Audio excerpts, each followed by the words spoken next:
দীর্ঘ 1 মাস পর মায়ের কোল ফিরে পেল শিশুটি। সন্তানকে ফিরে পেয়ে আবেগে আপ্লুত বাবা মা। অথচ জন্মের পর নিজের সন্তানকে এক পলক দেখতেও পারেননি বাবা আব্দুর রশিদ।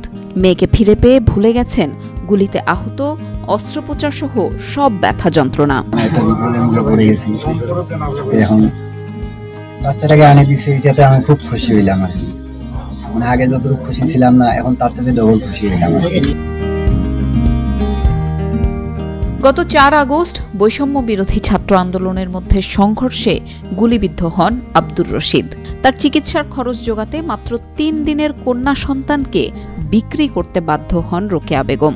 এই সংবাদ বিভিন্ন গণমাধ্যমে প্রচারের পর শিশুটিকে মায়ের কোলে ফেরত দিতে উদ্যোগ নেয় প্রশাসন ও স্থানীয় শিক্ষার্থীরা। আমাদের ছাত্র নেতারা প্লাস এলাকাবাসী এবং আমাদের প্রশাসন, পুলিশ বিভাগ সবাই মিলে যে একতাবদ্ধ হয়ে আমরা বাচ্চাটিকে ফেরত নিয়ে আসতে পারলাম এবং এই যে মায়ের যে হাসি মুখ, এটা দেখে অন্যরকম একটা ভালো লাগা কাজ করছে। এটি সবাই খুশি হয়েছে এবং সকলেরই একটি ঐকান্তিক একটা ইচ্ছার ফসল এবং আমরা আশা করছি যে আমাদের এরকম অক্ষরা যদি করে থাকে, আমরা ভবিষ্যতে যে কোনো পরিস্থিতিতে আমরা ভালো কিছু করতে পারব। প্রশাসন জানিয়েছে, গুলিবিদ্ধ আব্দুর রশিদের চিকিৎসা সহ পরিবারটিকে সব ধরনের সহযোগিতার জন্য সরকারের পক্ষ থেকে পদক্ষেপ নেওয়া হয়েছে। আমাদের তো হাসপাতাল সমাজসেবার মাধ্যমে চিকিৎসা সেবা দেওয়ার ব্যবস্থা আছে। ওনারা যদি হাসপাতালে যায়, আমরা সর্বোচ্চ ব্যবস্থা করবো ওনাদের চিকিৎসার। 1 আর 2 হলো আর্থিক সাহায্য।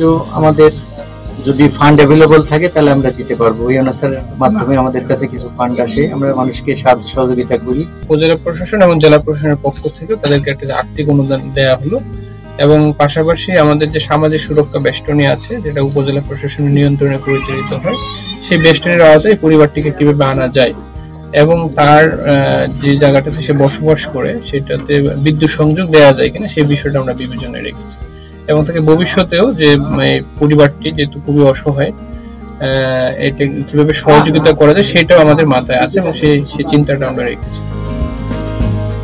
শিশুটিকে 25,000 টাকার বিনিময়ে কিনে নিয়েছিলেন কুড়িগ্রাম জেলার এক নিঃসন্তান দম্পতি।